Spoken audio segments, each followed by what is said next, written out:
Hi friends, ಪುಟಾಣಿ ಕಲರವ Kannada YouTube ಚಾನಲ್ಗೆ ನಿಮ್ಮೆಲ್ಲರಿಗೂ ಸ್ವಾಗತ. ಎಲ್ಲರೂ ಹೇಗಿದ್ದೀರಾ? ಹೋಪ್ ಎಲ್ಲರೂ ಚೆನ್ನಾಗಿದ್ದೀರಾ ಅಂತ ಅನ್ಕೋತೀನಿ. ಇವತ್ತಿನ ವಿಡಿಯೋದಲ್ಲಿ ಒಂದು ಕ್ರಿಸ್ಪಿ ರೆಸಿಪಿನ, ಒಂದು ಸ್ನ್ಯಾಕ್ಸ್ ರೆಸಿಪಿನ ನಿಮ್ಮ ಜೊತೆ ಶೇರ್ ಮಾಡ್ತಾ ಇದ್ದೀನಿ. ಮಕ್ಕಳು ಮಾತ್ರ ತುಂಬಾ ಇಷ್ಟಪಟ್ಟು ತಿಂತಾರೆ. ಈವ್ನಿಂಗ್ ಟೈಮು ಇದೇನಾದರೂ ಮಾಡಿಕೊಟ್ರೆ ವಡೆ ರೆಸಿಪಿನ ತುಂಬ ಇಷ್ಟಪಡ್ತಾರೆ. ಇದು ಮಾಡಲಿಕ್ಕೆ ಏನೆಲ್ಲ ಇಂಗ್ರೀಡಿಯೆಂಟ್ಸ್ ಬೇಕು ಬನ್ನಿ ನೋಡೋಣ.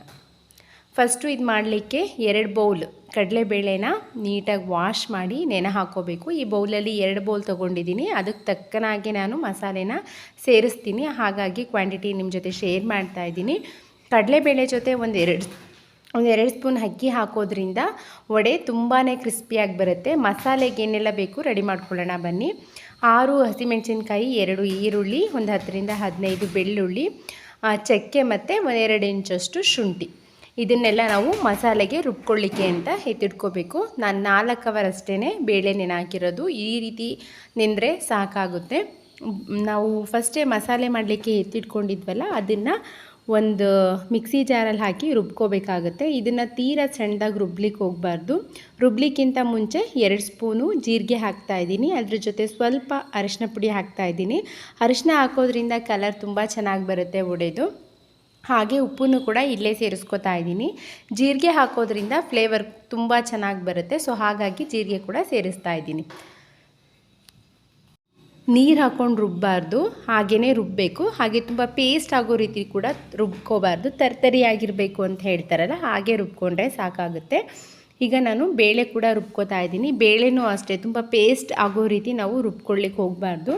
ತರ್ತರಿಯಾಗೆ ರುಬ್ಕೋಬೇಕಾಗುತ್ತೆ. ಅಲ್ಲಲ್ಲಿ ಒಂದೊಂದು ಬೇಳೆ ಇದ್ದರೆ ಅದು ಕೂಡ ಚೆನ್ನಾಗೇ ಬರುತ್ತೆ.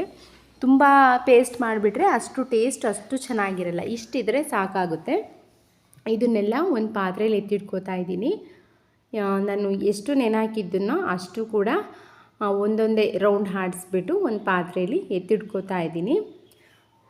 2 ಬೌಲ್ ಮಾಡಿಕೊಂಡ್ರೆ ಇಷ್ಟ ಆಗುತ್ತೆ ನೋಡಿ, ಇಷ್ಟ ಆಗುತ್ತೆ. ಇದಕ್ಕೆ ನಾವು ಫಸ್ಟೇ ರುಬ್ಬಿಟ್ಕೊಂಡಿರೋ ಮಸಾಲೆ ಸೇರಿಸ್ತಾ ಇದ್ದೀನಿ.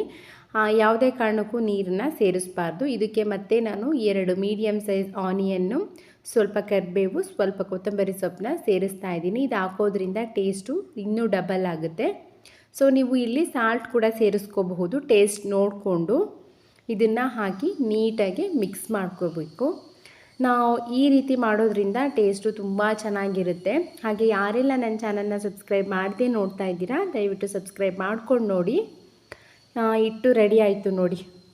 ಇದನ್ನು ನಾವು ಡೈರೆಕ್ಟಾಗಿ ಎಣ್ಣೆಗೆ ಹಾಕ್ಲಿಕ್ಕಿಂತ ಮುಂಚೆ ಫಸ್ಟೇ ವಡೆ ಶೇಪಿಗೆ ಮಾಡಿಕೊಂಡು ಒಂದು ಪ್ಲೇಟಲ್ಲಿ ಎತ್ತಿಡ್ಕೋಬೇಕಾಗುತ್ತೆ. ಯಾಕೆಂದರೆ ಎಣ್ಣೆ ಕಾಯ್ದಿರುತ್ತೆ ಅಲ್ವಾ, ಹಾಗಾಗಿ ಮಾಡಿಕೊಂಡು ಹಾಕಲಿಕ್ಕೆ ಸ್ವಲ್ಪ ಡಿಫಿಕಲ್ಟ್ ಅಂತ ಅನ್ನಿಸ್ಬೋದು.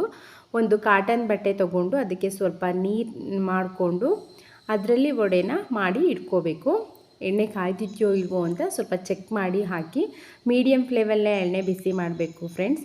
ಇಲ್ಲ ಅಂದರೆ ಹೈ ಫ್ಲೇಮಲ್ಲಿ ಎಣ್ಣೆ ಬಿಸಿ ಮಾಡೋದ್ರಿಂದ ವಡೆ ಮೇಲೆ ಮಾತ್ರ ಬೇಯುತ್ತೆ, ಒಳಗಡೆ ಹಾಗೆ ಹಸಿ ಇರುತ್ತೆ. ಸೊ ಮೀಡಿಯಮ್ ಫ್ಲೇಮಲ್ಲೇ ಎಣ್ಣೆನ ಬಿಸಿ ಮಾಡ್ಕೊಳ್ಳಿ. ಬಿಸಿ ಮಾಡ್ಕೊಂಡಾದಮೇಲೆ ವಡೆನ ಬೇಯಿಸ್ಬೇಕಾದ್ರೂ ಕೂಡ ಮೀಡಿಯಮ್ ಫ್ಲೇಮಲ್ಲೇ ಇರಲಿ.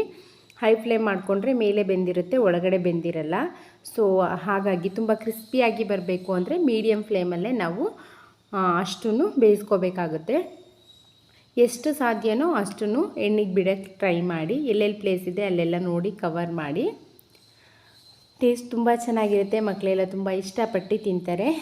ನೋಡಿ ಹೇಗಾಗಿದೆ ನಮ್ಮ ವಡೆ ಅಂತ. ಇದನ್ನು ಒಂದು ಸೈಡು ಬಾಯ್ಲ್ ಆದಮೇಲೆ ಇನ್ನೊಂದು ಸೈಡು ಕೂಡ ರಿಟರ್ನ್ ಮಾಡಿ ಬಾಯ್ಲ್ ಮಾಡಬೇಕಾಗುತ್ತೆ. ಎಷ್ಟು ಚೆನ್ನಾಗಿ ಬಂದಿದೆ ನೋಡಿ. ಈ ರೀತಿ ಕಲರ್ ಬಂದಿದೆ. ಅದೇ ಅರಿಶಿನ ಪುಡಿ ಹಾಕೋದ್ರಿಂದ ಈ ರೀತಿ ಕಲರ್ ಬಂದೇ ಬರುತ್ತೆ. ನೋಡಿ ಹೇಗೆ ರೆಡಿ ಆಗಿದೆ ನಮ್ಮ ವಡೆ. ಟೇಸ್ಟ್ ಮಾತ್ರ ತುಂಬ ಚೆನ್ನಾಗಿತ್ತು ಫ್ರೆಂಡ್ಸ್. ಒಂದ್ಸಲ ಟ್ರೈ ಮಾಡಿ ನೋಡಿ. ಖಾರ ಇಷ್ಟಪಡೋರು ಇದ್ರ ಜೊತೆ ಚಿಲ್ಲಿ ಪೌಡ್ರು ಕೂಡ ಸೇರಿಸ್ಕೋಬೋದು. ಹಾಗೆ ಯಾರೆಲ್ಲ ನನ್ನ ಚಾನಲ್ನ ಸಬ್ಸ್ಕ್ರೈಬ್ ಮಾಡಿಲ್ಲ, ಸಬ್ಸ್ಕ್ರೈಬ್ ಮಾಡ್ಕೊಂಡು ನೋಡಿ. ಪಕ್ಕದಲ್ಲಿ ಕಾಣಿಸೋ ಬೆಲ್ ಐಕನನ್ನು ಕ್ಲಿಕ್ ಮಾಡಿ. ಇದರಿಂದ ಯಾವುದೇ ವಿಡಿಯೋ ಹಾಕಿದರೂ ನಿಮಗೆ ಫಸ್ಟ್ ನೋಟಿಫಿಕೇಷನ್ ಬರುತ್ತೆ. Thank you guys, bye.